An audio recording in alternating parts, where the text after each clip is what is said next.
Hello. परितिति, मेरी आवाज़ आ रही है आपको? Yes sir. अच्छा ठीक है। अभी यस दो सर। दो लोग और हैं, वेट कर रहा हूँ मैसेज की। आप उसने ग्रुप को ज्वाइन कर लिया आपने? सर एक, एक मिनट, वो व्हाट्सएप ग्रुप ना? हाँ हाँ। हाँ जी आपको सर। पता अब कैसे चलेगा? उसमें उसमें पूरा बैच आपके साथ है, लेकिन जो 3 लोग हैं, आप हैं, 2 अभी और ज्वाइन करेंगे। वो अच्छा अभी सर। नए हैं, ठीक है ना? तो पहले उनसे ओके सर। करके उनके बराबर ले आऊंगा। टोटल 10-12 लोग हैं, ठीक है? तो आप ठीक है ग्रुप सर। को ज्वाइन कर लीजिए, अभी कोई दिक्कत नहीं है। जी अभी करी हाँ, मैं सर। अभी वेट कर रहा हूँ, उनको टाइम दिया है सभी को।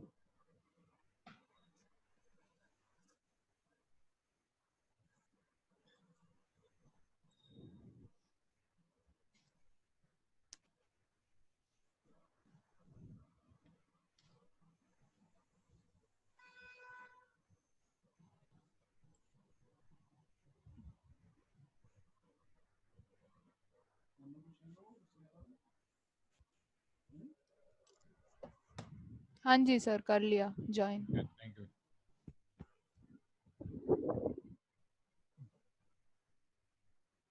सरोन आ गया। मयंक।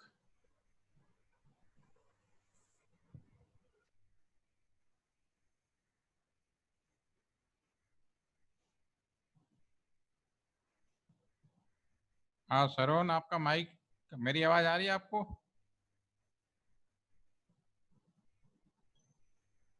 हाँ, मयंक भी आ गए।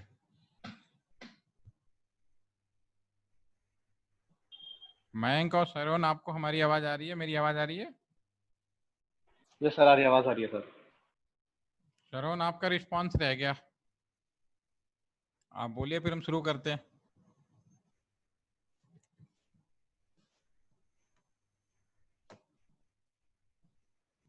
सरोन।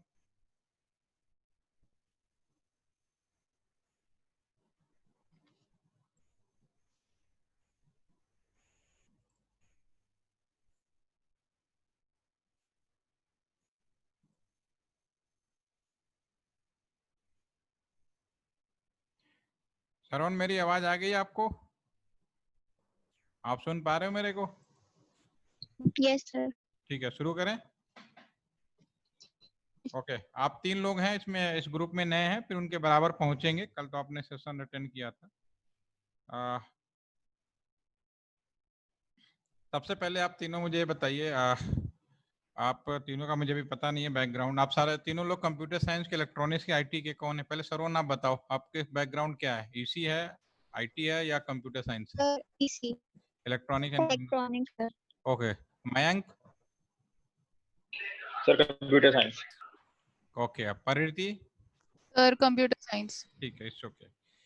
मुझे एक चीज बताओ, सभी आप सभी क्वेश्चन सभी के लिए है, जो कंफर्टेबल लगे वो पहले बताए, अदरवाइज मैं नाम बोलूंगा। आ, आप लोगों को टेली कम्युनिकेशन में और आईटी में क्या डिफरेंस समझ में आता है? पहले चीज, हम कोई चीज आगे बढ़े, आपको सबसे पहले स्क्रीन मेरी दिखाई दे रही है आप सभी को? ठीक है, स्क्रीन पे मैं सबसे पहले आगे बढ़ूं, आपके सामने सबसे पहला जो हम क्लैरिफिकेशन करना चाहेंगे, टेलीकॉम वर्सेज आईटी, इसमें क्या डिफरेंस है? मयंक आप बताइए, आपको क्या लगता है कि दोनों में क्या अंतर है? सर टेली कम्युनिकेशन मतलब कम्युनिकेशन से रिलेटेड और आईटी मतलब सॉफ्टवेयर वगैरह से ज्यादा रिलेटेड है। आई थिंक क्या लगता है मुझे सर। प्रीति, आपके हिसाब से?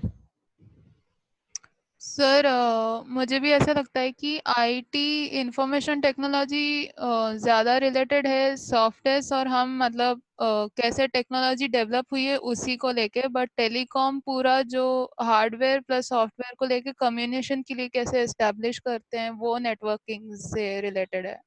आप दोनों ने जो आंसर बताया उसमें आपने बताया कि दोनों में होता क्या है, ठीक है ना? आपने चीज बताया, जी। मैं अंतर जानना चाह रहा हूँ। आपने बताया कि इनमें ये चीज हो सकती है, इसमें सॉफ्टवेयर होगा, हार्डवेयर होगा, इसमें टेलीफोन होगा, डेट्स ओके। मेरा कहने का क्वेश्चन है कि दोनों में कोई अंतर है, यस या नो? सरण, आपके हिसाब से आप भी बता दीजिए। ये तो अच्छी बात है, 3 लोग हैं तो आसानी से। हाँ बताएं। सर आईटी में बेसिकली सर कोडिंग और प्रोग्रामिंग हार्डवेयर सर है, और टेलीकम्युनिकेशन में सर सिग्नल साउंड चलिए ये अब कोई नहीं, अब हमारी बात सुनिए। देखिए अभी जो आप लोग पढ़े हो गलत नहीं है, दैट इज, अगर बुक्स में लिखने की बात कहा जाए तो यही बात बोलेंगे कि यही तरह से लिखा जाएगा, उसमें हार्डवेयर होता है, सॉफ्टवेयर होता है। लेकिन अब थोड़ा सा, क्योंकि मैं कोई टीचर तो हूँ, मैं फील्ड की बात करता हूँ, फील्ड में आईटी और टेलीकम्युनिकेशन में अंतर क्या है, उसके लिए बहुत सीधी सी बात है। आज के ज़माने में कितने लोग हैं जो टेलीफोन पे बात करते हैं? पहला सवाल ये। अगर सही ज़माने से पूछा जाए तो आज के ज़माने में कोई भी आदमी टेलीफोन पे बात नहीं करता। आज के ज़माने में क्या होता है कि हमारे पास में टेलीफोन का एक नया वर्जन आ गया, सभी लोग व्हाट्सअप करते हैं, फेसबुक करते हैं, नोबडी, आप मोबाइल उठाइए, फ़ोन उठाइए, एक दूसरे को आप टेक्स्ट भेजोगे, क्या कहते हैं, व्हाट्सएप में बहुत सारा एक बिना नाक कान का टकला आता है, उसे भेजते रहते हैं, सिंबल भेजते हैं, पिक्चर भेजते हैं, वीडियो भेजते हैं। सीधे सीधे शब्दों में कहूँ कि the new version of telecommunication is known as IT. Telecommunication तो है ही नहीं आज की डेट में, हम जो लोग भी कर रहे हैं वो डेटा कम्युनिकेशन है, जिसे आप लोग आईटी कहते हैं। अब IT is nothing, the simple भाषा में अगर आज फील्ड में जाओगे तो बहुत ही सिंपल लैंग्वेज में अगर कोई पूछेगा तो बहुत ही सिंपल आंसर है, the new version of telecommunication is IT. Telecommunication में हम क्या करते थे? केवल बात करते थे, उसका चीजें था, उसका जो बैकग्राउंड था, धीरे धीरे बदलते हुए नए फॉर्म में आए, नए फॉर्म में नए चीजें यूज किए गए। अभी मैं थोड़ा और इसको एक्सप्लेन करूंगा। अभी आपके नंबर 2 एक और शब्द लिखता हूँ, इंटेलिजेंट डिवाइस। ठीक है, 1 2 3 सी बहुत चीजें हैं, तभी आपको समझ में आएगी। एक स्मार्ट डिवाइसेज है। ठीक है, मैं उस सवाल पे अगेन रिपीट बैक करूंगा। अभी 2 3 वर्ड्स हैं, इन्हें समझना बहुत जरूरी है। किसका सरवन का नेटवर्क कट गया? कैसे कट गया भाई? ऐसे तो गलत हो जाएगा। एनीवे, जो लोग सुन रहे हैं अभी फिलहाल, देखिए अब मुझे बताइए, प्रीति आप मुझे बताओ, या मैंग, दोनों के लिए सवाल है कि आप मार्केट गए, मैं सवाल को दूसरे भाग में पूछूंगा ताकि ज़्यादा समझ में आए कि मेरा सवाल पूछने का मतलब क्या है। आप दुकान में गए और एक पंखा खरीदना, फैन खरीदना, सपोज करो आप मार्केट जा रहे हो और आपको एक फैन खरीदना है। ठीक है, तो आप फैन खरीदने दुकानदार के पास गए, दुकानदार ने कहा कि मेरे पास 3 अलग अलग कैटेगरी के फैन हैं, पंखा है। ठीक है, एक पंखा है जो एक बहुत ही नॉर्मल फैन है, एक फैन है मेरे पास में इंटेलिजेंट फैन है, और एक मेरे पास में स्मार्ट फैन है। ठीक है, आप पंखा खरीदने गए, दुकानदार ने आपको रिस्पॉन्स किया और उसने बोला कि मेरे पास 3 अलग अलग पंखा है, देखिए ये नॉर्मल पंखा है, ये हमारे पास इंटेलिजेंट पंखा है, और ये हमारे पास स्मार्ट फैन है। ठीक है, अब मेरा सवाल आप दोनों से है। प्रीति पहले आप बताइए, आपको क्या लगता है कि तीनों में क्या अंतर होगा आपके हिसाब से? सर एक तो नॉर्मल फैन तो वही हो गया कि आप स्विच से ऑन ऑफ जो हो गया वैसा वाला जो ऐसे घर पे होते हैं। सर मेरे हिसाब से इंटेलिजेंट फैन वो हो जाएंगे जैसे कि आजकल आईओटी बेस्ड, अगर उसमें कोई चिप हो या सेंसर हो कि इंसान की प्रेजेंस फील करके वो खुद ब खुद या टेम्परेचर के हिसाब से वो अपने आप ऑन हो जाए। और स्मार्ट फैन ये हो सकता है सर कि जैसे कि आपके किसी और फोन या सपोज एक मोबाइल के साथ आपने उसे कनेक्ट कर रखा हो, या आप ऐसे वॉइस कंट्रोल उसको बोलो कि मतलब ऐसे चालू हो जाए, वैसा कुछ। चलिए, आपका जवाब था। मयंक? सर मेरा भी आंसर यही है सर, स्मार्ट डिवाइसेस वही हैं जो, स्मार्ट फैन का मतलब यही होगा कि ये फैन अच्छा और चलो भी रुक जा, नेटवर्क से और रिलैक्स भी डिवाइसेस रिलैक्स। से कनेक्टेड है। मैंग मैंग में रिलैक्स रिलैक्स, आराम आराम से, आराम आराम से। मैं अब दूसरा सवाल पूछता हूँ, अपना माइक आप ऑन कर लीजिए। ठीक है, देखिए, ओके सर। मेरा एक सवाल है, आप इंटेलिजेंट हैं, यस या नो? सर बहुत, मेरा जो भी सवाल होगा बिल्कुल प्रैक्टिकल होगा, मैं किताब ज्ञान पे नहीं जाना चाहता, मैं सिंपल आपसे बारे में पूछता हूँ कि आप इंटेलिजेंट, सिर्फ आप नहीं, कोई भी इंसान है उसको आप इंटेलिजेंट क्यों कहोगे? यस सर, क्योंकि सर उसके पास ब्रेन है, वो सोच सकता है। ब्रेन है, इस वजह से इंटेलिजेंट कहोगे? क्योंकि सर उसके पास थिंकिंग कैपेबिलिटी है ब्रेन के जैसे। परिधि? हाँ, मतलब सर वैसे ही कुछ कि वो ऐसे जो सिचुएशन है एनालाइज कर पाए या वैसे सोच पाए, इसीलिए शायद हम कह पाएंगे उसको इंटेलिजेंट। ओके, एक मैं जरा सरवन से बात कर लूँ, पता नहीं क्या हुआ, उसका नेट चला गया, फिर से दिक्कत होगी ना, टाइम तो बड़े मुश्किल से क्लास अटेंड होते हैं। ठीक है, आप ये दोनों का आंसर है, अभी मैंने देख लिया।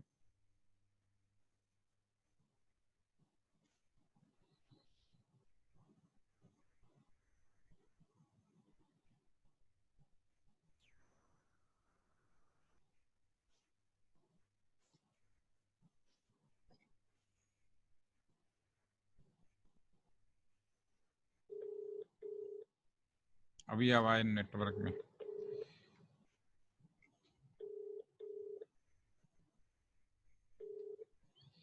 हाँ सरवण, वेलकम बैक। आपको मेरी आवाज आ रही है? नेटवर्क चला गया था यस सर। तो हमारा सारा इंपॉर्टेंट सवाल ही तो बीच में गायब हो गया। अभी आप नहीं थे तो आपके पीछे इन लोगों से एक सवाल पूछा था, मैं रिपीट करूंगा, इसका आंसर आप भी दीजिएगा। मैंने सवाल ये पूछा था कि आप तीनों में से कोई भी एक मार्केट गए और मार्केट से एक पंखा खरीदने गए, फैन, ओके। तो दुकानदार ने बोला कि मेरे पास में 3 तरह का फैन है, एक नॉर्मल फैन है और एक इंटेलिजेंट फैन है और एक स्मार्ट फैन है, ठीक है। तो मेरा सवाल इनसे पूछा था, आपसे भी था लेकिन आप थे नेटवर्क में, कि ये तीनों में डिफरेंस क्या है, ठीक है। तो मयंक और परिणीति ने लगभग एक जैसा आंसर दिया। इन दोनों ने कहा कि जो स्मार्ट फैन होगा, वो स्मार्ट टाइप का जो होगा आपका पंखा होगा, उसमें आप आसानी से अपने ऑन ऑफ हो जाएगा, जो भी इस तरह के जवाब दिए। इस तरह का आपका भी जवाब होगा कुछ न कुछ। तो मैं इसके बाद एक सवाल और पूछा था कि आर यू इंटेलिजेंट। मयंक से पूछा आर यू इंटेलिजेंट, परिधि से भी पूछा, सेम सवाल मैं आपसे पूछता हूँ। पहले आप उन सवालों का जवाब दीजिए, क्या तीनों में अंतर क्या महसूस करेंगे आप? पहले आप बताइए इंटेलिजेंट पंखा में क्या होगा और नॉर्मल पंखा में क्या होगा। फैन के बारे में होगा, सेम अपने बारे में भी बताइए कि आर यू इंटेलिजेंट, यस या नो। तो क्यों बताया आपने यस? सर स्मार्ट फैन में सर अभी वही स्मार्ट नहीं, फीचर्स अभी मैं होंगे उसमें। इंटेलिजेंट और नॉर्मल पंखे के बारे में बात कर रहा हूँ। अभी स्मार्ट अभी बाद में आएंगे, स्मार्ट तो छोड़ दीजिए, अभी हम लोग सिंपली अभी मैं सिंपल इंटेलिजेंट वर्सेस नॉर्मल के बारे में बात कर रहा हूँ, जो स्क्रीन पे आपको मैंने थोड़ा वो किया हुआ है। अभी मैं स्मार्ट 3 नंबर पे बाद में आऊंगा, मैं पॉइंट नंबर 2 पे हूँ, intelligent device. Are you intelligent, yes या नो। बाद में पूछूंगा आप स्मार्ट है या नहीं, पहले मैं पूछूंगा आर यू इंटेलिजेंट, यस या नो। Yes sir. क्यों बताया आपने अपने आप को यस? सर क्योंकि मुझे अपने सर नॉलेज है सर, मुझे अपने इलेक्ट्रॉनिक्स एंड कम्युनिकेशन की, तो देखिए, इसलिए। इसका मतलब जो इंटेलिजेंट पंखा है उसको नॉलेज है। आंसर बिल्कुल मैच होना चाहिए।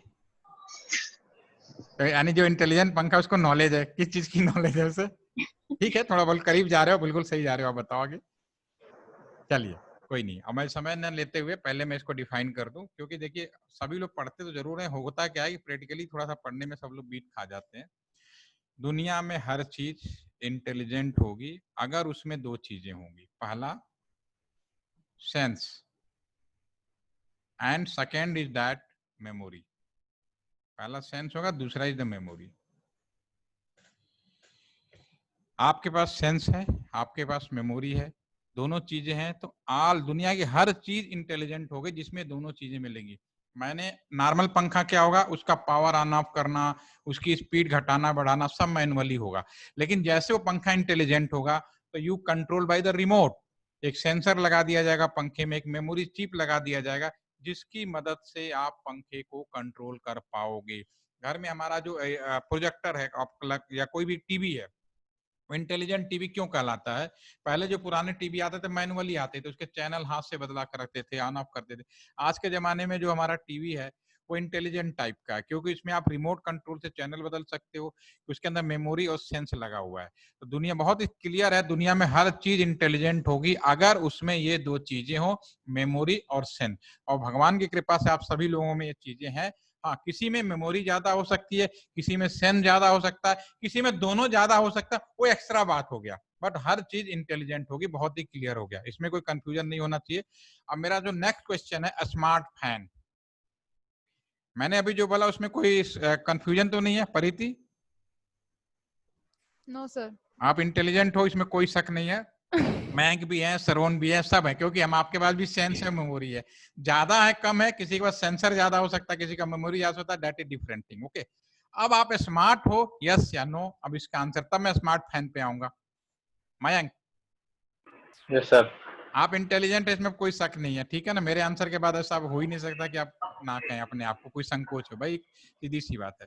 वही चीज हमारे, अब आप स्मार्ट हैं या नहीं, अगला क्वेश्चन ही आ गया। Yes sir. अब आपने कहा यस सर, क्यों बताएं?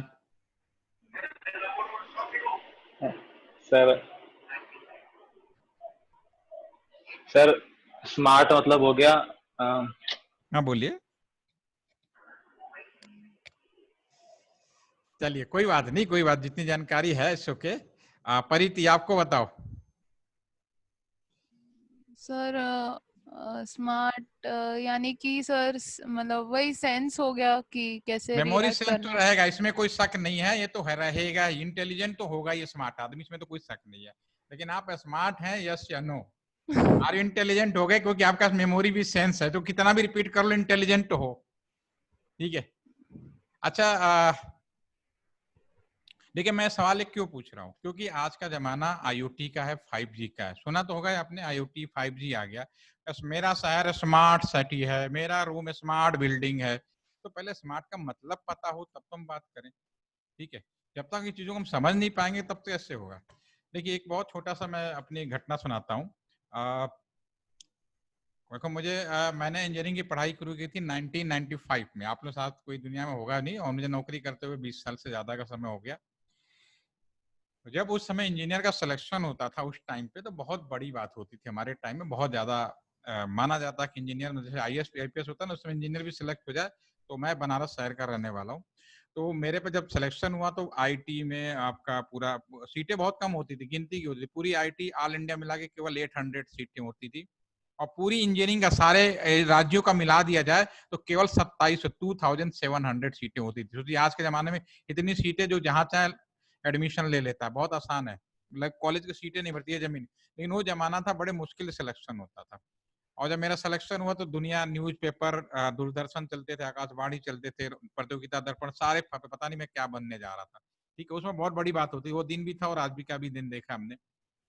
तो मेरा जब सिलेक्शन हुआ और मैं अभी अपना कॉलेज ज्वाइन किया, उस समय रुड़की यूनिवर्सिटी के नाम से जानते थे, जो IT रुड़की आजकल बोलते हैं, पहले रुड़की यूनिवर्सिटी बोलता था। तो मैं वहां पे ज्वाइन करने गया और पूरे इंडिया से 90 लोगों का सिलेक्शन हुआ था।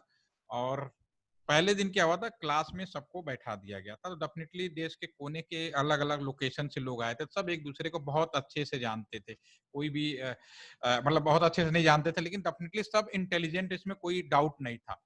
लेकिन क्लास का पहला दिन क्या करते थे पहले लोग कि सीटें कम होती थी ना, तो पहला दिन जो इंट्रोडक्शन होता था ना, एक जगह बैठाते थे, चाहे किसी भी ब्रांच का हो।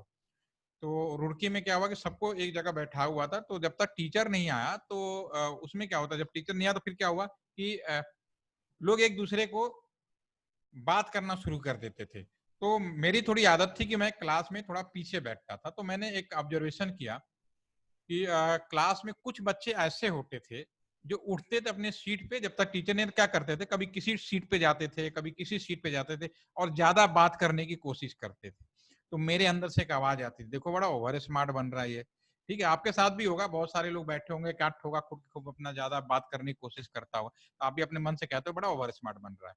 ठीक है, ऐसे ही क्लास में एक दूसरा भी बच्चा बैठा हुआ था जो किसी से बात नहीं करता था। ठीक है ना, तो उसके लिए भी मेरे बनारसी भाषा में एक लैंग्वेज है, लोकल लैंग्वेज है, कि बड़ा घोंचू है। घोंचू मतलब डफर है, ये किसी से बात नहीं करता। Answer is here. ये मैंने आपको क्यों बताया कि आंसर यही है। अगर आप स्मार्ट डिवाइस का मतलब होगा, इंटेलिजेंट तो रहेगा ही रहेगा, इसमें तो कोई शक ही नहीं है। प्लस इसमें क्या ऐड हो जाएगा, कम्युनिकेशन ऐड हो जाएगा। Communication, intelligent plus communication add हो जाएगा। This is the smart. आप कहते हो कि मेरे घर में स्मार्ट टीवी है। स्मार्ट टीवी तब तक नहीं होगा जब तक आप उसे इंटरनेट से ना जोड़ लो। स्मार्ट फैन, आपने मार्केट में गए, अब स्मार्ट फैन और इंटेलिजेंट फैन में क्या अंतर होगा? सीधी सी बात है, स्मार्ट फैन में वाईफाई या इंटरनेट से जोड़ने की कोई ना कोई व्यवस्था होगी। आप इंटरनेट से अपने उस डिवाइस को जोड़ पाएंगे, पंखे को जोड़ पाएंगे, दुनिया के किसी भी हिस्से में आप एक दूसरे को कनेक्ट कर पाएंगे और अपने फैन को कंट्रोल कर पाएंगे। तो जो आने वाला समय है 5G, 5G नथिंग, वो IoT है, internet of thing. Each and every thing जो है पूरा इंटरनेट के उसमें जुड़ने वाला है। ठीक है, पता नहीं आप लोग का नेट कैसे चल रहा है, फिर भी मैं एक वीडियो शेयर करता हूँ, अगर सही से दिख जाए तो अच्छी बात है, नहीं तो मैं आपके ग्रुप में दोबारा शेयर कर दूंगा। इसके बाद मैं इस पे अगले इस पे थोड़ा डिस्कशन करूंगा आगे। तो पहले इन चीजों का डिफरेंस था जो अभी मैंने आपको बताया, कि क्योंकि ये ज्यादा इंपॉर्टेंट, हम कोई सिक्योर, हम कहते हैं साइबर सिक्योरिटी की बात कर लें, टेलीकॉम नेटवर्क की बात कर लें, तो पहले हमें बेसिक चीजों का आइडिया होना चाहिए फील्ड के हिसाब से। तो फील्ड के हिसाब से अगर आप कहते हो कि मेरा शहर स्मार्ट सिटी है, इसका मतलब है कि शहर के अंदर जितने भी ट्रैफिक होंगे, रूट आपका ऑफिसेज होंगी, सब आपका थ्रू इंटरनेट के द्वारा मॉनिटरिंग जुड़ जाएगी, आप उसे कहीं भी कंट्रोल कर पाएंगे। ऐसा नहीं है कि मतलब कि आप ऑटोमेटिकली मैनुअली, पुलिस का जो बैरियर होगा रास्ते में वो भी अब ऑटोमेटिक हो जाएगा, सब मशीन से कंट्रोल हो पाएगा। अभी आपको एक दिखाता हूँ।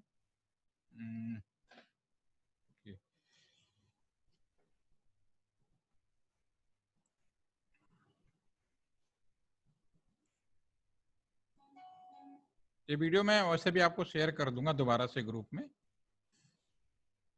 अगर यहाँ पे आपको दिखाई दे रहा है तो बहुत अच्छी बात है।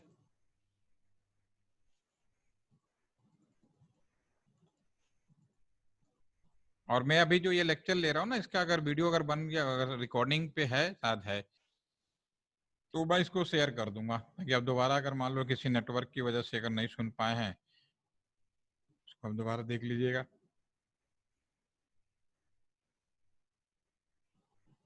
ये है एक छोटा सा वीडियो है, आप इसको देखिए ध्यान से।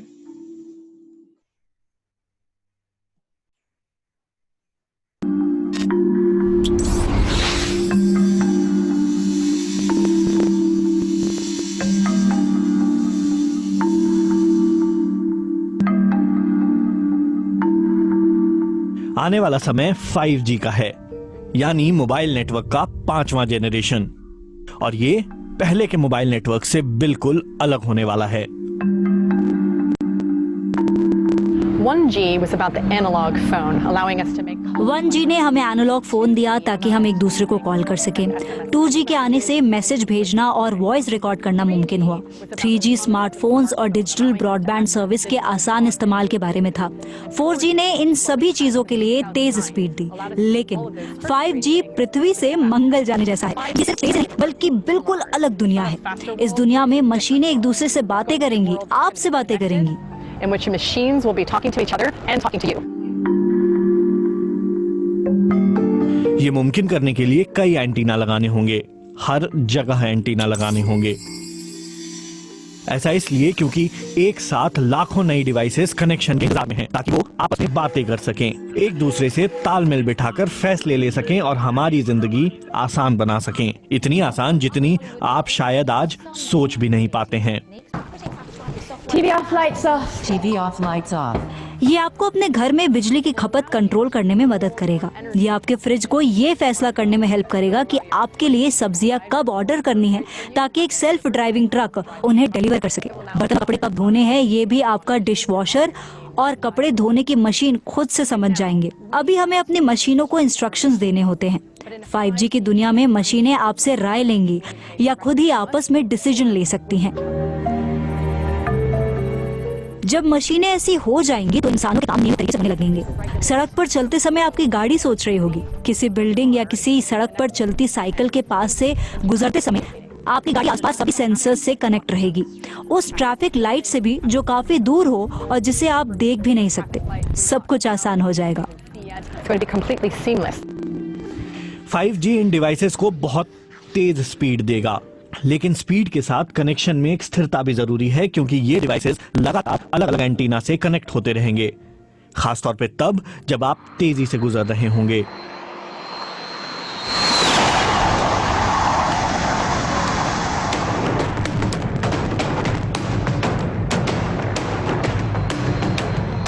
लेकिन कितनी स्पीड तक ये कनेक्शन स्टेबल रह सकते हैं?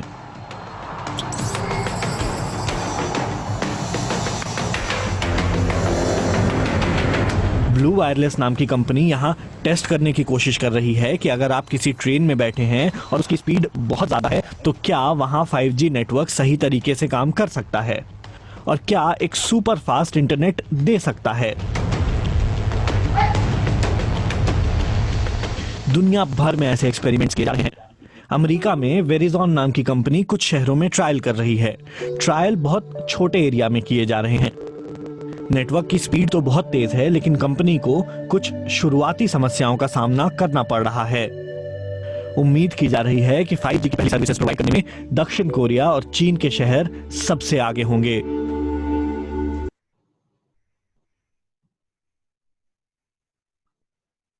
ओके, वीडियो प्रॉपर चला होगा तो भी ठीक है, लेकिन थोड़ी बहुत आपको समझ में तो आया ही होगा इसको देख के कि हमारा जो आने वाला टाइम है बेसिकली क्या है। Telecommunication is time is over और जो नया समय है वो पूरा का पूरा आईटी है।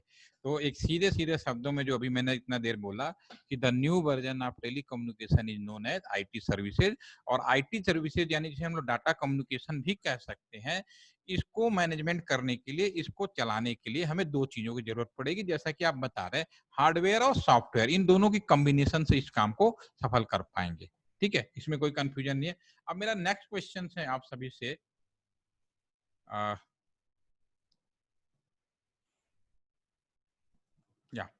मेरा नेक्स्ट क्वेश्चन है, कभी आप लोग कभी आपने सोचा है कि मैं आपसे पूछता हूँ, क्या आपने बाघा बॉर्डर का नाम सुना आपने? No sir. नहीं, बाघा बॉर्डर का नाम नहीं सुना? परिति, आप में से? जी सर, सुना है। बाघा बॉर्डर बहुत पॉपुलर इंडिया और पाकिस्तान का बॉर्डर है। ठीक है, चलिए बात नहीं, अब यूट्यूब में देखिएगा बाघा बॉर्डर के बारे में। तो बाघा बॉर्डर एक है जहाँ पे इंडियन और पाकिस्तान जो बॉर्डर है, वहाँ पे डेली इस जो आपका जो हमारा जब झंडा उतारा जाता है और चढ़ाया जाता है, ठीक है ना, फ्लैग हास्टिंग होती है, और उसको शाम के टाइम में तो बहुत अच्छा नज़ारा होता है, और अपने जीवन में जरूर जाइए, ताकि आपको अच्छा लगेगा। तो मैं वहां पे बात करता हूँ, तो एक बाघा बॉर्डर पे मान लीजिए एक आप खड़े हैं, एक मैं आपका मतलब एक इंडियन खड़ा है, और एक सेम वहां पे आपस में एक दूसरे को बात भी कर सकते हैं, तो दूसरा बंदा भी खड़ा है, पाकिस्तानी भी खड़ा है, दो लोग एक साथ खड़े हुए हैं, इंडियन हो और पाकिस्तानी हो। ठीक है, कभी आपने सोचा कि इंडियन ने पाकिस्तानी को फोन किया तो व्हाट इज द पाथ, रास्ता क्या होगा? इस बारे में कभी आपके दिमाग में विचार आया कि आप में से तीनों लोगों के बारे में? या मैं दूसरे सवाल में पूछूं कि जैसे आप अपने हॉस्टल में रह रहे हो, तो हॉस्टल में आप हैं और आपका रूममेट है, दोनों ने चाहे एक ही कंपनी से फोन क्यों ना लिया हो, अगर एक ने अपने फोन से कॉल किया अपने दूसरे साथी को, दोनों फोन पास में रखा हो, तो एक इनकी कॉल पाथ क्या होगा, रास्ता क्या होगा? कभी इस बारे में कल्पना किया, कभी सोचा, कभी जानने की कोशिश की कि कैसे जाएगा पाथ, रास्ता क्या होगा? श्रवण, मेरी आवाज आ रही है? आपका नेटवर्क में प्रॉब्लम हो रही लग रहा है बार बार।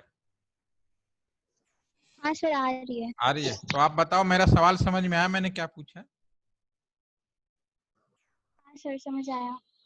सवाल ये था कि एक फोन आपका है और आप में ही मान लीजिए घर में किसी और का भी फोन है जो साथ में है एक दूसरे को, तो अगर आप उसको फोन करते हो दूसरे वाले को, तो व्हाट इज द पाथ, रास्ता क्या होगा? मयंक, आपको कुछ आइडिया? परिति, कभी सोचा आपने? No sir. नहीं सोचा है, ठीक है। देखिए, मैं इसलिए ये सब चीजें बताता हूँ कि देखिए क्या है कि हम लोग बात तो हम करते हैं कि भाई साइबर सिक्योरिटी की बात करेंगे, हम बड़े बड़े नेटवर्क की बात करेंगे, पहले बहुत छोटी सी चीज तो समझ लें कि हमारा ये जो फोन है, इस फोन से दूसरे पे कॉल कैसे जा रही है, रास्ता क्या है, तभी हम आगे बात कर पाएंगे। तो ये मेरा जो पीपीटी आप प्रेजेंटेशन है, इसी के ऊपर डिपेंड करता है।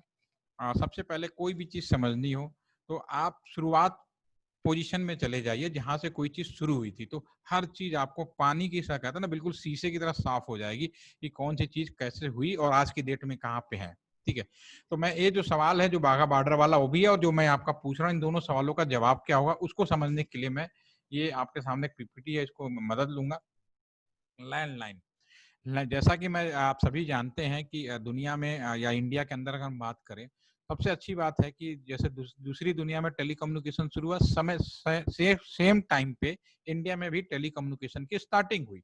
ठीक है, तो उस समय क्या हुआ कि जो डेवलपमेंट बाकी कंट्री में हुआ, सेम डेवलपमेंट हमारे यहाँ भी, यानी हम ये कह सकते हैं कि जैसे दूसरी कंट्री में डेवलपमेंट हो रहा, सेम डेवलपमेंट हमारे यहाँ भी, तो हम लोग पीछे नहीं है। लेकिन जब शुरू हुआ और आज हुआ, उसमें क्या चेंजेस हुए, इसको जानने के लिए सबसे पहले मैं 160 साल करीब हो गए टेलीकम्युनिकेशन का युग हुए हुए, तो मैं उस साल ग्राहम बेल ने जब पहले शुरू किया था, तो मैं वहां पे बैक में चला जाता हूँ। तो अभी आपको समझने के लिए लैंडलाइन को समझिए। लैंडलाइन एक ऐसी चीज है जिससे आप सारी चीज, दूध का दूध पानी का पानी समझ में आ जाएगा। तो मान लीजिए कि मैं अपने इसी ऑफिस में बैठा हूँ अभी, जहाँ से मैं पढ़ा रहा हूँ आप लोगों को, तो यहाँ पे दो लैंडलाइन टेलीफोन रखा है, दोनों मेरे ऑफिस में रखा है, दोनों पे ही टेबल पे रखा है। ये दोनों आपस में लोकल कॉल है नहीं, पहले चीज का सवाल का जवाब ये होना चाहिए। ठीक है, अगर मैं पूछूं मैंग की क्या अगर दोनों फोन, मेरा जो लैंडलाइन बीएसएनएल का मेरे ही टेबल पे रखा हुआ है, तो मैं अपने एक लैंडलाइन से दूसरे लैंडलाइन पे करूं, क्या ये लोकल कॉल होगा, यस या नो? Yes sir. बड़े कॉन्फिडेंस से बताया आपने यस। आपने ऐसा क्यों बताया? एक जगह रखा है, एक कंपनी का है, इसलिए? Yes sir. ठीक है, चलिए मान लिया मैंने आपकी बात। ठीक है, अब मेरी बात ध्यान से सुनिएगा, फिर देखिए। अब इसको समझने के लिए सबसे इनको इन शब्दों को छोड़ दीजिए, मैं टाइम सबसे पहले मैं एक टेलीफोन एक्सचेंज की बात करता हूँ जहाँ शुरू है। किसी भी टेलीफोन एक्सचेंज में आप चले जाएंगे आज की भी डेट में, तो सबसे पहले वहां पे एक रूम दिखेगा जिसको हम लोग स्विच रूम कहते हैं। क्या बोलते हैं? स्विच रूम होता है। अभी दिमाग में रखिए, बाद में हम बात करेंगे क्या होगा।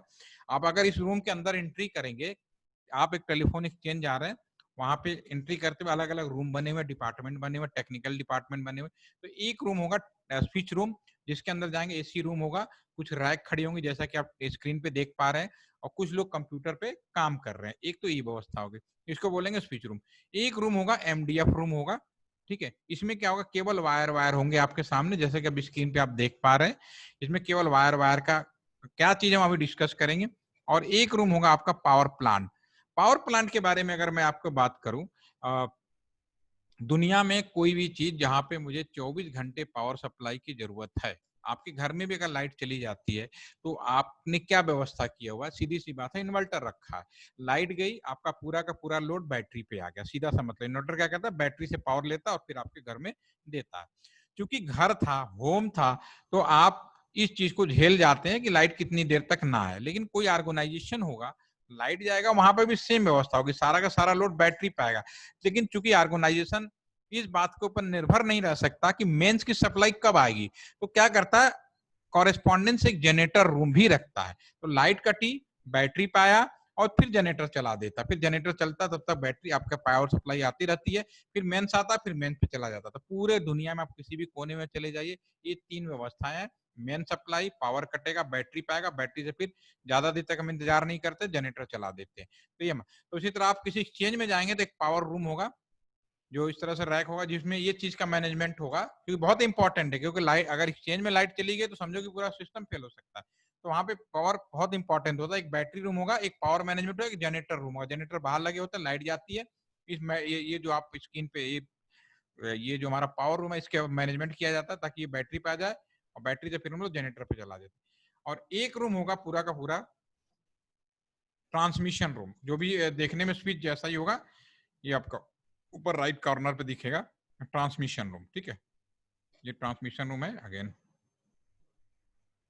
ठीक है। ये आपके पास में इसमें, लेकिन ये स्विच रूम के कंपैरिजन में छोटा होगा, ठीक है। अब हम आगे बढ़ते हैं। अब मैंने आपसे पूछा था लोकल कॉल है या नहीं, तो पहले मैं इसको समझने की कोशिश करते हैं। जैसे आपका लैंडलाइन है, तो पहले लैंडलाइन में क्या होगा आपका, ये आपका लैंडलाइन का केबल निकलेगा, एक रोजिट बॉक्स होगा व्हाइट रंग का। अगर आपके घर में होगा तो आप देख पाएंगे, नहीं तो अब तो आने वाले जमाने में शायद आपके, यू आर लकी कि अभी आप देख भी सकते हैं इन चीजों को।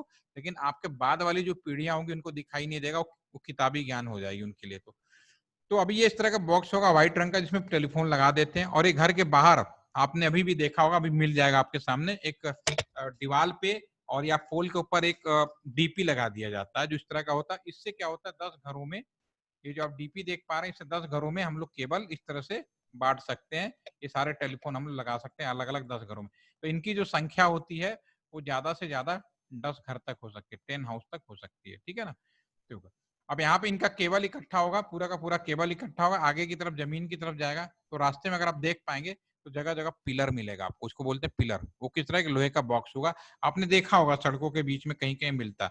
तो इसका मतलब ये है कि आसपास के जितने भी ये डीपी आता है ना, सारे डीपी का केबल जमीन में होते हुए सारे इकट्ठा होते हैं। तो ये करीब 500 वायरों का कॉम्बिनेशन, यहाँ से एक वायर आ गया, जिस वायर आ गया। देखिए बिजली में क्या होता है, घर में इलेक्ट्रिसिटी है, तो इलेक्ट्रिसिटी में क्या था कि आपने एक ही प्लग में पंखा लगा दिया, एक ही प्लग में ट्यूबलाइट लगा दिया, एक ही प्लग में सब कुछ लगा दिया। लेकिन टेलीफोन में ऐसा नहीं था। टेलीफोन में जितने कस्टमर थे उतने वायर थे। पहली चीज ये नहीं कि एक ही वायर पे सबका काम करेगा, जितने कस्टमर थे उतने वायर थे, ये व्यवस्था थी। तो आप यहाँ पे जो भी देख रहे हैं सारे का सारा हर एक कस्टमर का वायर इकट्ठा होता चला गया।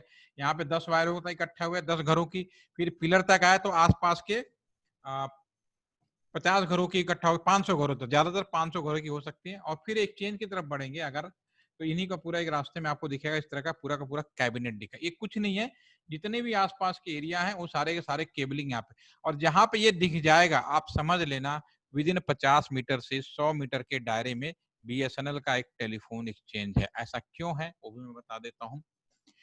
जब दो लोग आपस में खड़े होकर बात करते हैं तो उस समय हमारे पास में मीडिया होता है एयर। हवा में अगर हम एक दूसरे से बात करेंगे ज्यादा से ज्यादा 50 मीटर की दूरी तक हम लोग बात कर सकते, उससे ज्यादा हम लोग बात नहीं कर सकते। उससे ज्यादा बात कर हमें सुनाई नहीं देगा, कान हमारा भगवान ने ऐसा नहीं बनाया, ठीक है। तो वैसे ही पिछले 150 सालों से ज्यादा टेलीफोन में जिस वायर का इस्तेमाल किया गया है वो कॉपर वायर है। अगर हम मीडिया की बात करें, यहाँ पे ये तो हमारी अभी हमने इसके बारे में बात होगी, इसके बारे में ये भी आपको थोड़ा क्लियर हो चुका। अब हम बात कर रहे हैं मीडिया के बारे में। तो मीडिया हमारे पास में सबसे एयर मीडिया में सारा लिख देता हूँ लगे हाथ, दूसरा कॉपर वायर है, अगेन रिपीट करना, मीडिया एयर हो गया, दूसरा कॉपर वायर हो गया, तीसरा इधर कोएक्सियल होगा। ये सारे मीडिया हैं आजकल हमारे जवान में यूज होते हैं। FTTH हो गया, फाइबर ऑप्टिकल फाइबर, ठीक है। और इसके अलावा और भी मीडिया हमारे पास में सैटेलाइट है, और इसके अलावा और मीडिया हमारे पास में कॉपर वायर, सैटेलाइट, माइक्रोवेव हो सकता है, ठीक है, EM वे कह सकते हो, माइक्रोवेव, सब इलेक्ट्रॉनिक्स वाले भी पढ़ते हैं, ठीक है, माइक्रोवेव।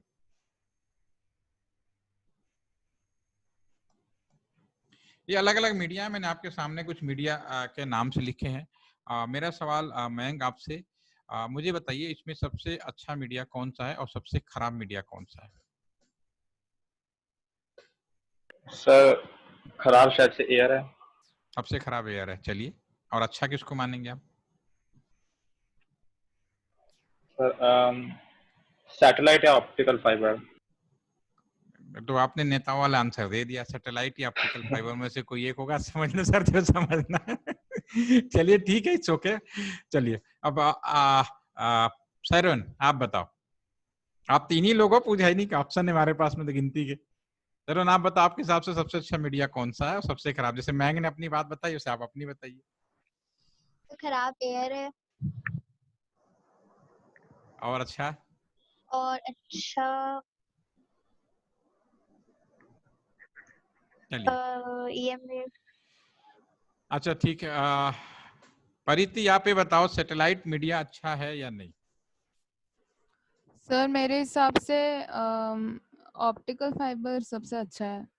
ऑप्टिकल फाइबर सबसे अच्छा है, ठीक है। तो अभी सैटेलाइट में क्या प्रॉब्लम है?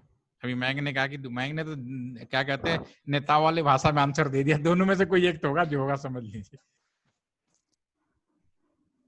अच्छा चलिए मैं बहुत ही सिंपल भाषा में बताता हूँ। देखिए ये बड़ा अच्छा, ये कभी कभी कंपटीशन में भी बहुत सारे हम लोग, मैं तो कई बार लेता रहता हूँ ना इंटरव्यू, तो नौकरी में जब लग जाती है, IAS का भी लेता हूँ, लेता हूँ, तो कई बार मैं सवाल पूछ लेता हूँ कि जो एयर है, एयर कितना अच्छा एग्जाम्पल है। ये सबसे मतलब ये मोस्ट इंपॉर्टेंट है। सबसे बड़ी बात है कि एयर नहीं होगा तो कुछ भी नहीं हो सकता, ये तो मोस्ट इंपॉर्टेंट चीज होगी, द फर्स्ट इंपॉर्टेंट।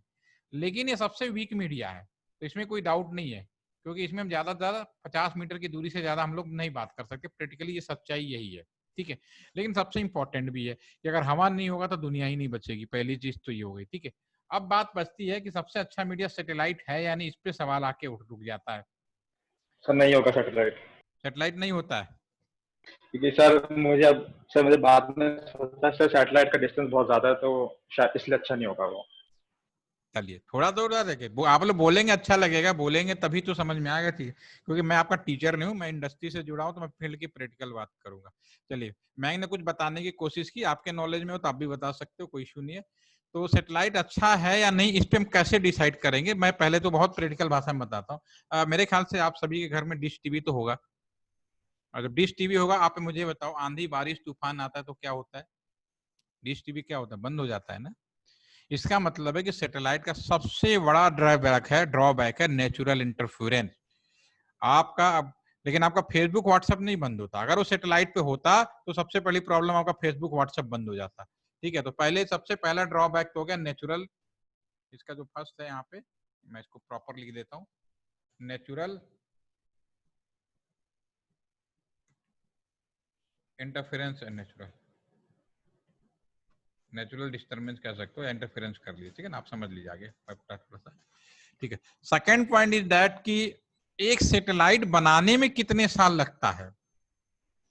मैं कितने साल लगता है सैटेलाइट बनाने में, कुछ आइडिया है? सर कई साल लगते हैं। सैटेलाइट बनाने में कम से कम 5 साल 10 साल, ठीक है, एक बहुत लंबा ड्यूरेशन लगता है सैटेलाइट बनाने में। दूसरा, सैटेलाइट बन जाए सही तरीके से लॉन्च होगा नहीं होना ये भी एक डाउट है। बहुत ही लेटेस्ट एग्जांपल है चंद्रयान 2, क्या हुआ उसका, ऊपर भेजा गया अंतरिक्ष में, वो आखिरी लास्ट मोमेंट पे फेल हो गया, ठीक है ना। और तीसरी चीज, मान लीजिए परिधि, मान लीजिए आपकी पोस्टिंग सैटेलाइट डिपार्टमेंट में कर दिया जाए और कुछ खराबी आ जाए, तो क्या मैं आपको ठीक करने के लिए ऊपर थोड़ी ना भेजूंगा, ऐसा पॉसिबल नहीं है, ठीक है ना। तो सैटेलाइट के ये ड्रॉबैक है। सबसे बड़ी बात है कि 3 सैटेलाइट से पूरी दुनिया कंट्रोल हो जाती है, कोई दिक्कत नहीं, कोई प्रॉब्लम नहीं।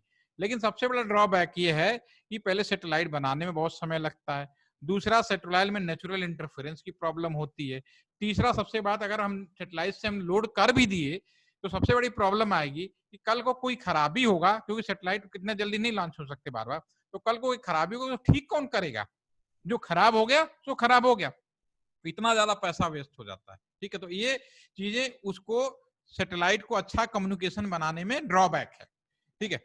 लेकिन ये भी बात सही है कि सैटेलाइट के बिना दुनिया नहीं चलने वाली, ठीक है। तो सन 2016 में बीएसएनएल ने एक अभी एक हाल में 2016 में इसी एलटी सेंटर कैंपस के अंदर ही है, एक सैटेलाइट कम्युनिकेशन नया लॉन्च किया है, इनमारसैट, ठीक है। इसमें नेचुरल इंटरफेरेंस का हस्तक्षेप नहीं है और बीएसएनएल ने सैटेलाइट फोन लॉन्च किया हुआ है सन 2016 से, लेकिन अभी ये फोन केवल अभी डिफेंस वालों को हम लोग दे रहे हैं, किसी और को अभी नहीं दे रहे हैं, ठीक है। लेकिन आने वाले समय में सैटेलाइट भी इंपॉर्टेंट होगा, हर एक आदमी के पास सैटेलाइट फोन होगा, आप भी चाहो तो ले सकते हो सैटेलाइट फोन, एक आम पब्लिक के लिए भी खोल दिया गया, आज के समय में ले सकते हैं आप। लेकिन सबसे बड़ी बात है, सैटेलाइट फोन का जो हैंडसेट अभी करीब 1.5 लाख रुपए के आसपास का है, तो एक आम आदमी तो नहीं खरीदेगा, लेकिन आप खरीद सकते हो, कोई इश्यू नहीं है, उसके लेके पूरी दुनिया में आप कहीं घूम जाओ, कोई प्रॉब्लम नहीं होगी, ठीक है। तो ये एक चीज होगी। और तो अभी कुल मिलाकर अगर अभी आज की भाषा, आज के समय में डेट में बोले कि सबसे अच्छा मीडिया अगर आज की डेट में तो ऑप्टिकल फाइबर है। और जैसा कि आप जानते हैं कि हमारे प्रधानमंत्री जी बोलते हैं कि हर एक घर के एक एक बंदे को हम लोग ऑप्टिकल फाइबर देंगे, फाइबर टू द होम पहुंचाया जाएगा, ठीक है। तो ये जितने मीडिया है सारे मीडिया यूज होते हैं। कॉपर वायर का ड्रॉबैक क्या है कि ये कॉपर वायर पिछले 150 सालों से काम कर रहा है, ऐसा नहीं कॉपर वायर कोई नया आ गया, ये पिछले जो कॉपर वायर है, कॉपर वायर के साथ कुछ और मिक्सअप कर देते हैं, तो हमारे पास पिछले मोर देन 160 ईयर के करीब आज टेलीकम्युनिकेशन का हिस्ट्री हो गया है, तब से अभी तक एक कॉपर वायर यूज हो रहा है और आज भी यूज हो रहा है, ठीक है। तो कॉपर, लेकिन इसका ड्रॉबैक है कि ये ज्यादा से ज्यादा 5 किलोमीटर या 6 किलोमीटर रेडियस में काम करता, सबसे बड़ी ड्रॉबैक ये भी है। लेकिन सबसे बड़ा सच्चाई ये है कि 150 सालों से टेलीकम्युनिकेशन का जो इतिहास रहा है और आज भी वो पूरा का पूरा कम्युनिकेशन व्यवस्था जो डिपेंड है वो कॉपर वायर पे है, ठीक है। तो इसी चीज को मैं यहाँ पे रिपीट करता हूँ वापस यहाँ पे।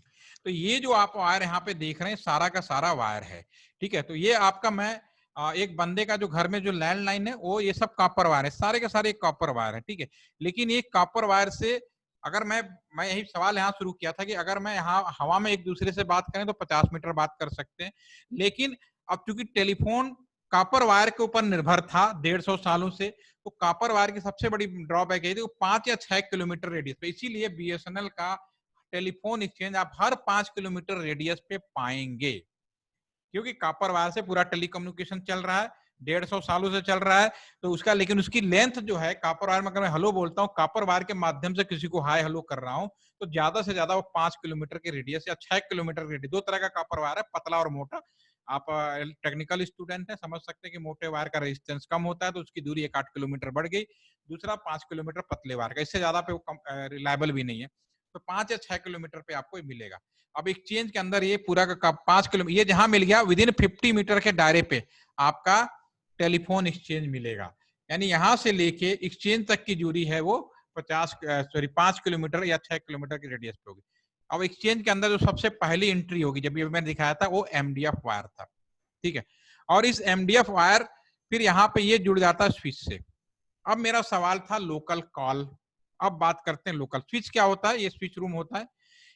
यहाँ पे पुराने जमाने में जब इलेक्ट्रॉनिक्स की दुनिया उतनी मजबूत नहीं थी, तो यहाँ पे इंसान बैठा करते थे, जिन्हें हम लोग ऑपरेटर बोलते थे।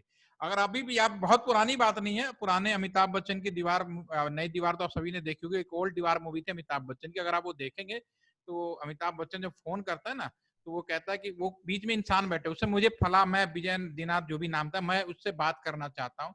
तो यहाँ पे एक इंसान बैठा होता था बीच में या स्विच रूम में, वो उस नंबर को जोड़ देते थे, मैनुअली जोड़ना। तो मेरा सवाल ये है, मैं यहाँ पे मैंने पूछा कि मेरे ऑफिस में 2 लैंडलाइन मेरे ही टेबल पे रखा है और बीएसएनएल से ही रखा है, तो मैंने पूछा कि क्या इस लैंडलाइन से दूसरे लैंडलाइन पे कॉल कर रहा हूँ, क्या ये लोकल कॉल है, यस या नो? तो मैंग ने एकदम से एक बार में बोला यस। ठीक है, अब है या नहीं, अब उस चीज का आंसर, अब टेक्निकली भाषा में अगर बात करें तो लोकल कॉल का मतलब होता है, अगर इस कस्टमर ने, अगर मेरे फोन को इसको भी देखते रहिए माउस को, अगर इस बंदे ने नंबर मिलाया किसी बंदे को जिससे बात करनी है, उसका भी वायर इन्हीं वायरों में, ये सब क्या है, हर एक घर से जितने भी आए सबके वायर, एमडीएफ में कुछ नहीं है, सभी आसपास के 5 से 6 किलोमीटर रेडियस में जितने भी कस्टमर हैं उन सबका वायर, एक एक कस्टमर का एक एक वायर एक्सचेंज में आ गया आपका यहाँ पे। और जिस ये बंदा जिसको नंबर मिला रहा है उन्हीं का वायर भी इन्हीं में हो। ठीक है, तो यहाँ पे जो इंसान बैठा करते थे पहले, वो ऑटोमेटिकली टेम्पोररी बेसिस पे जोड़ देते थे। पहले कौन, इंसान।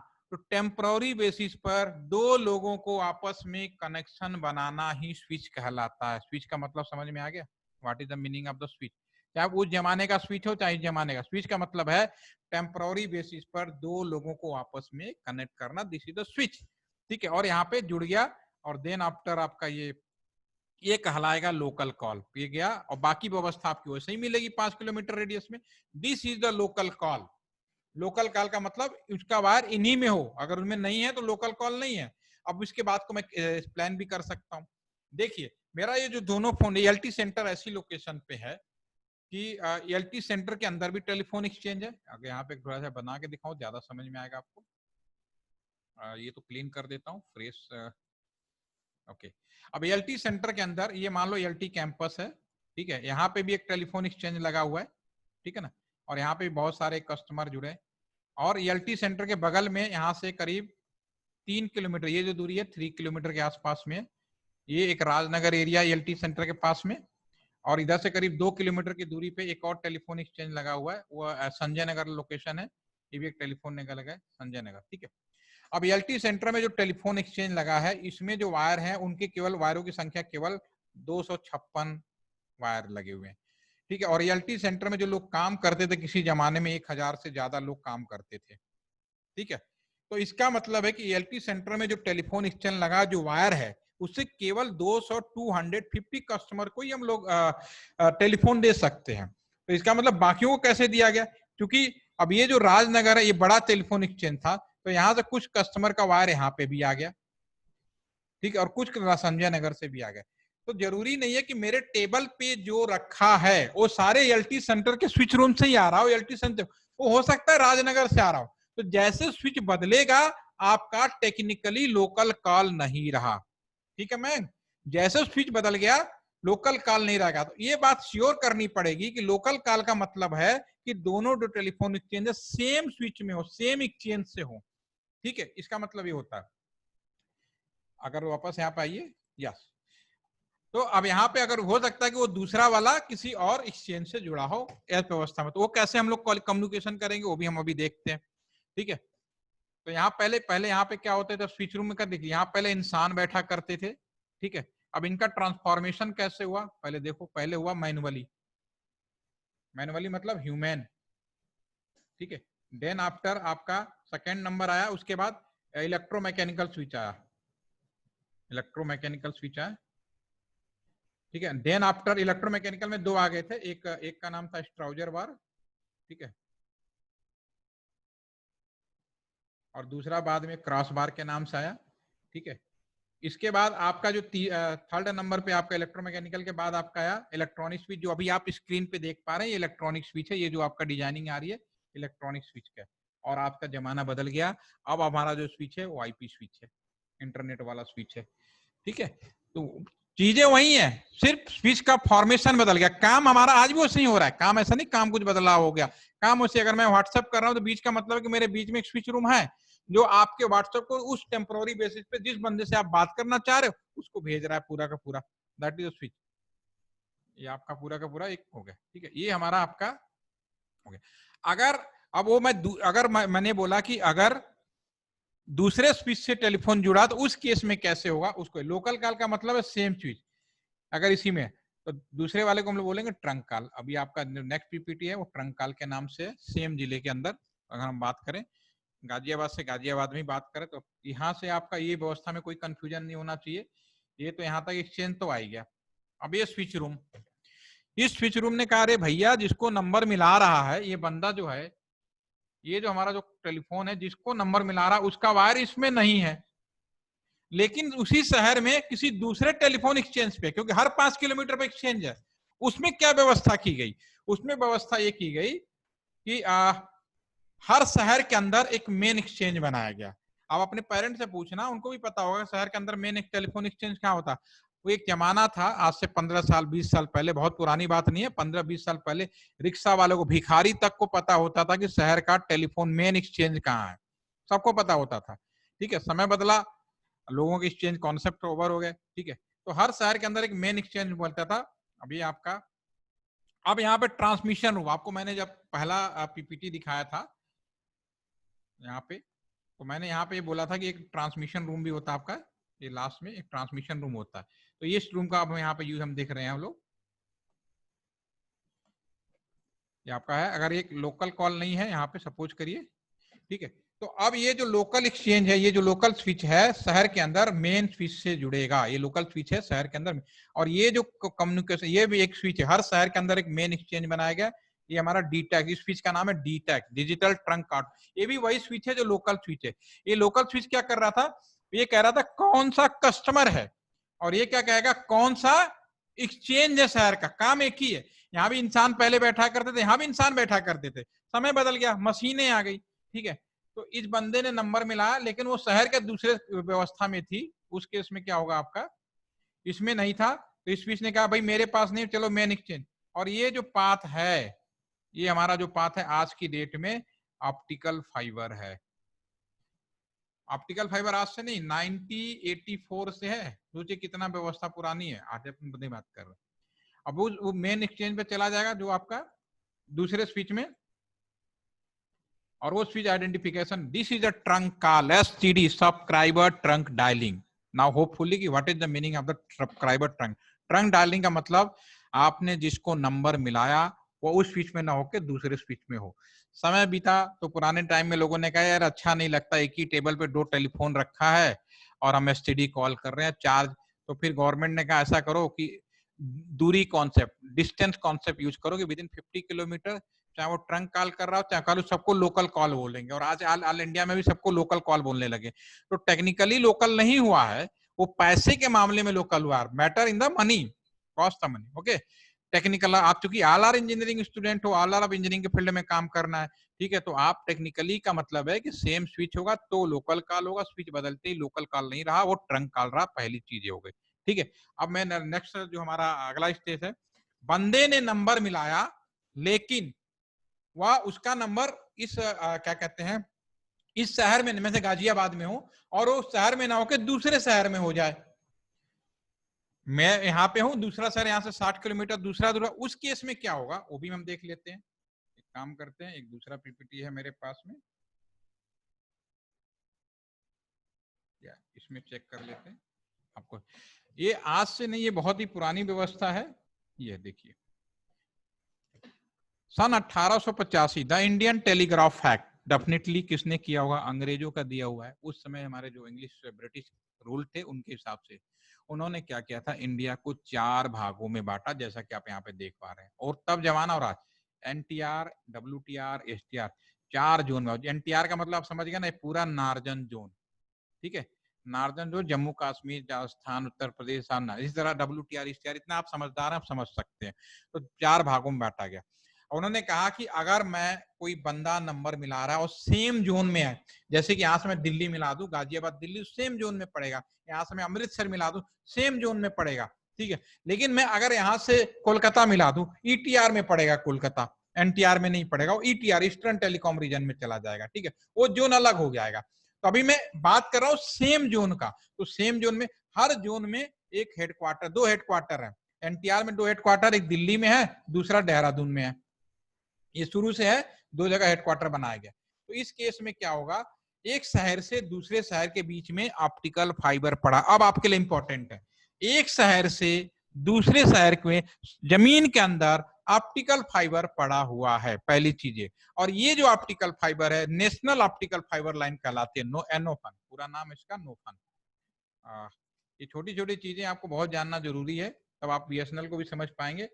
NOFN, national optical fibre network, एक शहर से दूसरे शहर के बीच में पड़ा हुआ, और ये नेशनल लाइन है, ये कभी भी किसी प्राइवेट ऑर्गेनाइजेशन को नहीं हैंड ओवर किया जा सकता, चाहे रिलायंस जियो हो, चाहे एयरटेल हो, चाहे कोई भी हो, फाइनली इनकी भी लाइन घूम फिर कर इसी पे ही आती है, पहली चीज है, ठीक है। तो national line management by the BSNL, आप उसको समझिए कि दैट इज द नेशनल, जो है वो प्राइवेट को नहीं दिया जा सकता किसी में, अगर दे दिया तो पूरी कंट्री चली जाएगी, ठीक है। ये हमेशा ये चीज ध्यान रखनी पड़ेगी, अगर ऐसा हुआ तो डेफिनेटली देश खतरे में पड़ जाएगा, क्योंकि जिसके हाथ में होगा, हुआ ना भी चाइना के सारे सामान कंट्रोल कर रखा उसने, तो ये भी ऐसा हुआ है। तो ऐसा ये नहीं होना है, होगा नहीं, हमेशा रहेगा गवर्नमेंट ऑर्गेनाइजेशन के पास में। हाँ, PPP हो सकता है, पब्लिक प्राइवेट पार्टनरशिप मॉडल बनाया जा सकता है, अलग मैटर है, but control always government of India.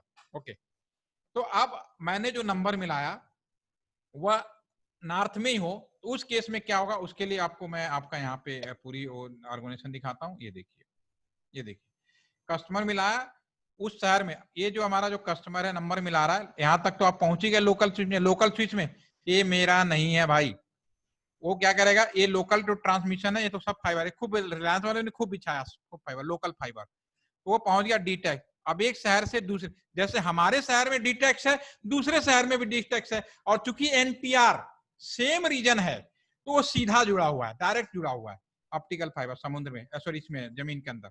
ये NTR उस शहर के दूसरे डीटेक्स में चला गया, उसने कहा अच्छा मेरे शहर का है, ले भाई लोकल जो भी स्विच था उसमें जोड़ा, और देन विल बी कंफ्यूजन। इसमें कोई कंफ्यूजन तो नहीं है एनीवन, आप तीनों में से कोई कंफ्यूजन तो नहीं है, एक शहर से दूसरे शहर से, ये रियल नेटवर्क है, ये किताबी नॉलेज नहीं है, जो हकीकत में इंडिया का नेटवर्क है मैं वो बता रहा हूँ उसके बारे में, ठीक है। यानी कोई confusion Mayank? Mayank? No sir, no sir. बिल्कुल ठीक है ना, ओके, नो प्रॉब्लम, ओके। अब मैंने आपसे सवाल पूछा था बाघा बॉर्डर पे, ठीक है, बाघा बॉर्डर पे मैंने पूछा था कि अगर दो लोग खड़े हों, ठीक है, एक बड़ा इंटरेस्टिंग चीज और बताते हूँ उस पे, उस सवाल के जवाब देने से पहले एक काम करिए, इधर आ जाइए, देखिए बड़ा इंटरेस्टिंग चीज है, ये बहुत जरूरी है आपको, ये नेटवर्क तो आपको समझ में आ गया, ठीक है ना। देखिए बड़ा आज आपको बड़ा वो लगेगा सुनने के, देखिए जब हमारी नौकरी लगी थी उस समय ना तो इंटरनेट था, और ना ही आज की तरह कोई ऐसा कोई कम्युनिकेशन था, ना ही इतने फ्राइडे में मूवी बदला करती थी, ठीक है ना, आज से 20 साल पहले ऐसा कोई व्यवस्था नहीं थी, ठीक है। लेकिन जब नौकरी लगती बड़ी खुशी होती थी, नौकरी लगी, और हमारा मेरठ जिले में एक बागपत जिला है मेरठ के पास में, तो बागपत जिले में क्या होता था कि शाम को 6 बजे के बाद इंसान नजर नहीं आते थे, 20 साल पहले बात कर रहा हूँ, आज के जमाने में क्या चेंज हो मुझे मालूम नहीं। वहां पे 2 तरह के लोगों की पोस्टिंग होती थी, एक होते थे जिन्हें BSNL में किसी ने गड़बड़ी किया हुआ है, उन्हें पनिशमेंट प्लेस की जगह पोस्टिंग कर दी गई, भाई तुम्हें पनिशमेंट दिया जाता है, जाके बागपत बढ़ो, तुम्हारी पोस्टिंग हो गई। दूसरे हम जैसे नए जो कुआरे, जो नए भर्ती होते थे, जिन्हें नौकरी खुशी होती थी, जिन्हें इस बात का पता ही नहीं होता था कि एरिया कैसे, भाई नौकरी में लग गई, इससे अच्छी बात क्या है, हमारी पोस्टिंग हो गई वहां पे, ठीक है। तो हम 5 लोगों की पोस्टिंग हो गई थी वहां पे, ठीक है। तो शुरू के हफ्ते भर तो वैसे ही निकल गया, क्योंकि शहर भी 6 बजे के बाद दिखता ही नहीं था, गाँव था वो बिल्कुल। और सिनेमा हॉल, आपको हैरानी होगी, वहां एक थिएटर है, नाम भूल रहा हूँ, उसमें पिछले 23 साल से एक मूवी लगी थी, और बता सकता हूँ कौन सी मूवी लगी थी, शोले। 23 साल से मूवी बदली ही नहीं, तो पता नहीं लोग कैसे देख रहे थे, फिर भी हम लोग भी खुद 3-4 बार देख लिए, पागल हो गए हम लोग भी, ठीक है। और उस समय इंटरनेट व्यवस्था नहीं थी, तो एनीवे जैसा भी था। अब हुआ क्या एक दिन कि भाई टाइम पास कैसे करें, ना तो मूवी लगती है ना कुछ लगता, टाइम पास कैसे करें, तो क्या करें हम लोगों ने, एक दिन मेरा दिमाग, क्योंकि मेरी पोस्टिंग थी स्विच रूम में, ठीक है, और स्विच रूम एक ऐसा लोकेशन था जहां पे AC था, जहां पे ठंडा रहता था, मेरी पोस्टिंग स्विच रूम में थी, ठीक है। अब दिन कैसे बिताए, तो एक दिन बैठे बैठे मेरे दिमाग में ख्याल आया, यार ये जो लोग बात कर रहे हैं ना, वो तो इसी रास्ते से होके जा रहे हैं ना। फिर मैंने यहाँ पे स्पीकर लगा दिया, और 2.5 साल कैसे निकल गए ये बताने की जरूरत नहीं, आप खुद समझदार हो। हमें भी पता होता था कि फला आदमी कितने बजे क्या बात करेगा, जैसा मूड वैसा बात, क्योंकि स्विच रूम में स्पीकर लगा दो, बात को पता भी नहीं चलेगा 2 लोग आपस में क्या बात है। ये इलीगल था, बट दैट वर भी जो लोग काम है रास्ता मिल सकता है, इट इज पॉसिबल। ओके, तो आप समझ में आ गए। इसलिए मैं आपको बता रहा हूँ, जो आप इंटरनेट कर रहे हो, बात कर रहे हो, आप ये क्या सोच रहे हो हर चीज हिडन है? नो, हमारे जैसे लोग भी होते हैं, टेक्निकली रास्ता ऑप्शन निकाल सकते हैं, ठीक है, दैट्स ओके। अब मैं वापस आता हूँ, बाघा बॉर्डर की मैं बात कर रहा हूँ। बाघा बॉर्डर पे अगर एक चीज और, क्या मोबाइल और लैंडलाइन में एक चीज और आपको बता दूं, लैंडलाइन मोबाइल में कोई भी अंतर नहीं है। मोबाइल आप केवल वायरलेस अपने मोबाइल से निकटतम टावर के बीच में, और कहीं भी वायरलेस नहीं है। अगर इसका एक डायग्राम मैंने और बनाया हुआ, अगर यहाँ पे एक चीज देख पाएंगे आप, ये देखिए, ये हमारा जो है, जब हमने कन्वर्ट किया था तो ये तो हमारे लैंडलाइन था, ठीक है, मोबाइल में चले गए तो हमने क्या किया, सिर्फ ये आप क्या हुआ, ये लैंडलाइन की जगह कॉपर वायर इतना नहीं बिछाया जा सकता, तो भैया ऐसा करो, मोबाइल बना दो, टावर लगा दो, और ये टावर बाकी व्यवस्था बिल्कुल सेम है। तो वायरलेस केवल आप अपने मोबाइल से जो नियर बाई टू टावर है वहीं तक है। फाइनली सभी की लाइन डीटैक्स पे आती है और डीटैक्स एक शहर से दूसरे शहर में जाती है। अब मैं बाघा बॉर्डर के सवाल पे बात करना चाह रहा था। बाघा बॉर्डर पे मैंने आपसे पूछा था कि अगर दो लोग खड़े हैं और आपस में कम्युनिकेशन कर रहे हैं तो उनका पाथ क्या होगा, what is the path at Bagha border, ठीक है। तो मान लीजिए इंडियन है, उसने फोन मिलाया, एक इंडियन उसने फोन मिलाया पाकिस्तानी, चाहे मोबाइल से मिला चाहे लैंडलाइन से मिला है, क्या फर्क पड़ता है, वो जाएगा सबसे नियर बाई स्विच में जाएगा। जो पहला स्विच होगा, कौन सा स्विच होगा, अटारी जगह है वहां पे स्विच होगा। उसमें देखा ये वाला स्विच मान लो अटारी का, कहा भैया ये तो हमारा नहीं लग रहा, पता नहीं पाकिस्तान का, हमारा तो है नहीं, ठीक है। तो उसने कहा भैया ऐसा करो, डी टैक्स को भेज दो अमृतसर, अमृतसर में डी टैक्स लगा हुआ है, अमृतसर। अमृतसर ने कहा भैया ये तो हमारे एनटीआर का भी नहीं है, ये तो हमारे एनटीआर से भी बाहर का जा रहा है। तो हर एक एनटीआर में, ईटीआर में 2 हेडक्वार्टर है, तो ये भेज देगा दिल्ली या देहरादून के डी टैक्स में। कहाँ भेजेगा, दिल्ली या देहरादून, जो भी खाली रास्ता को। दिल्ली वाले ने कहा ये तो इंडिया से बाहर का है, तो ये भेजेगा WTR में मुंबई। ऐसा नहीं है कि इंडिया में कहीं से भी कॉल निकलनी शुरू हो जाए, ये मुंबई जाएगा। मुंबई ने कहा अच्छा ये तो पाकिस्तान का है, तो फिर क्या करना है, समुद्र में ऑप्टिकल फाइबर केबल पूरा समुद्र के अंदर पड़ा हुआ है, इंडिया से पाकिस्तान के बीच में, ठीक है। और लेकिन ये जो ऑप्टिकल फाइबर है ये आपका यूज नहीं होता, तो फिर क्यों, वो आपको समझ सकते हैं, रिलेशन की वजह से नहीं होता। तो इसका मतलब बात नहीं होगी, बात बिल्कुल होगी। तो इसके लिए फिर हमारा जो पाथ है वो भी मैं आपको दिखा देता हूँ। उस केस में हमारा जो पाथ बना हुआ है, इसी में आ जाइए, ऑनलाइन पढ़ाना भी बड़ा टेढ़ा काम है अपने हिसाब से। ये पाथ है, या ये देखिए, ये एक्चुअल पाथ है आपका पूरा का पूरा। इंडिया में मुंबई से कहाँ निकलेगा, केवल मुंबई से निकलेगा चेन्नई, सिंगापुर, इंडिया में सारी, चाहे कहीं भी, अगर दूसरी कंट्री में बात करना हो तो इसी तरह जाएगा। सिंगापुर उधर जाते हुए, जापान होते हुए लॉस एंजल एंट्री मारेगा, अंदर जो भी है, फिर न्यूयॉर्क निकलते हुए, फिर लंदन, मर्सिडस, आपका पूरा दुबई होते हुए अफगानिस्तान में घुसेगा, फिर पाकिस्तान में घुसेगा। 2 लोग खड़े थे यहाँ, घूम के आ गए पूरी दुनिया। This is the actual path, ये रियल पाथ है आपका कम्युनिकेशन का। तो होपफुली कि इसमें कोई कंफ्यूजन नहीं होना चाहिए, ठीक है, कि पाथ क्या। इसीलिए कहा जाता है कि पाकिस्तान का कॉल रेट महंगा क्यों, किस लिए महंगा है, अमेरिका का सस्ता है, क्योंकि अमेरिका पहले पड़ता है, पाकिस्तान बाद में पड़ता है, इसके हिसाब से जो टेक्निकली जो है, ठीक है। तो एक मैं और वीडियो शेयर करूंगा ऑप्टिकल फाइबर का, इसी में शेयर कर देते हैं, देखते हैं। ये दोनों वीडियो आपको मैं शेयर कर दूंगा इसमें। ये है, दिस इज अ पाथ, ये रियल जो कम्युनिकेशन पाथ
अब आपको हमारा नेटवर्क समझ में आया? आप सभी लोगों को मैंने 2 सेशन थोड़ा जल्दी करने की कोशिश की है क्योंकि उस बैच के बराबर पहुंचना है, ठीक है। तो कोई कंफ्यूजन, कोई सवाल, कोई जवाब कुछ माइंड में थोड़ी बहुत आइडिया लगा अपनों को? समराइज कौन करेगा? परितिथि समराइज कर दीजिए, शुरू क्या किया था और कहाँ तक किया, छोटे शब्दों में जितनी जल्दी कर सकें। सर तो पहले तो ये कि जो आईटी होता है, डेटा कम्युनिकेशन जिसे कहते हैं, वो टेली कम्युनिकेशन का मतलब नया वर्जन है। Very nice. और उसमें बेसिकली आज के जैसे इवॉल्व हो रहा है, तो हमारे पास पहले थी इंटेलिजेंट डिवाइसेस जिसमें बेसिकली सेंस और मेमोरी होता है, और इसी इंटेलिजेंट डिवाइसेस में अगर स्मार्ट मतलब कम्युनिकेशन जुड़ जाए तो वो स्मार्ट डिवाइस बन जाती है। फिर आपने हमें बेसिक वो स्विच रूम्स और उनके बारे में बताया कि अगर कोई लोकल कॉल हो तो हमारे फ़ोन से वो ऐसे कॉपर वायर्स के थ्रू ही जाते हैं जो लोकल स्विच रूम होते हैं, वहाँ से कनेक्ट होते हैं। अगर एक ही मतलब एक्सचेंज में दोनों स्विच कनेक्ट हो जाए तो उसको लोकल कॉल बोलेंगे, और यही चीज़ अगर 2 अलग एक्सचेंज में हो जाए तो उसको हम ट्रंक कॉल कह देंगे। और नेशनल ऑप्टिकल फाइबर नेटवर्क है जो गवर्नमेंट कंट्रोल करता है, और अगर इसकी मतलब ये ऑप्टिकल फाइबर्स पूरे ऐसे जैसा आपने मैप में बताया लगे हुए हैं जिससे हम इंटरनेशनल कॉल्स भी कर सकते हैं। इनका एक फिक्स्ड रूट होता है। Very nice. ऐसा बहुत ही सिंपल सी भाषा है, पूरे सेशन का बहुत ही अच्छा समराइज किया प्रीति ने, ठीक है ना। तो इसमें कोई कंफ्यूजन नहीं, पहले हमें नेटवर्क समझ लेंगे तभी हम सिक्योरिटी की बात कर पाएंगे। तो आज के जमाने में जो भी कम्युनिकेशन हो रहा है पूरा का पूरा ऑप्टिकल फाइबर ही है। और अभी आपने उसमें भी देखा होगा वीडियो में कि 99% जो कम्युनिकेशन है, इवन मैं कहूँगा 99.99, वो सारा का सारा ऑप्टिकल फाइबर पे हो रहा है। वायरलेस कुछ नहीं है। हाँ, सारी व्यवस्थाएं हैं, जैसे हमारा कॉपर वायर भी है, मोबाइल टावर भी है, ठीक है, ये सब हमारा है, ठीक है। लेकिन फाइनली ये सब एक मेन लाइन पे जाते हैं, जैसे ऑप्टिकल फाइबर होता है, दैट ओके, ठीक है। तो टेलीकॉम, अब हमारा जो अगला सेशन है वो हम लोग कल उस पर डिस्कस करेंगे। कल थोड़ा सा आप लोग अब दिन में मुझे अगर टाइम दे पाए, क्योंकि मुझे उस बैच के साथ करना है आप लोगों को जिस बैच में ऐड किया है। तो कल सभी लोग 2:30 बजे जुड़ सकते हैं क्या? 2:30 आफ्टर लंच। तीन ही है, आप बताइए। शरण, yes sir. Mayank, yes sir. हाँ हो जाएगा आपका, ठीक है। और परितिथि, जी सर। ठीक है ना। देखिए हमने क्या है ना कि कल भी साथ में 2 सेशन कवर कर लेंगे तो 4 सेशन होते, फिर एक जो बैच है उस बैच के साथ आप लोग कवर अप कर लेंगे, ठीक है, ठीक है। और जितनी जल्दी हो जाए, यानी कोई कंफ्यूजन हो तो आप मुझसे पूछ लेना, कोई दिक्कत नहीं, ग्रुप में ध्यान रखना आप लोग, ठीक है, ओके। और इस वीडियो को मैं दोबारा शेयर कर दूंगा, दोबारा से अगर सुनना चाहो तो आप लोग सुन लेना, ठीक है। Thank you. Thank you thank you sir. Sir. Thank you sir.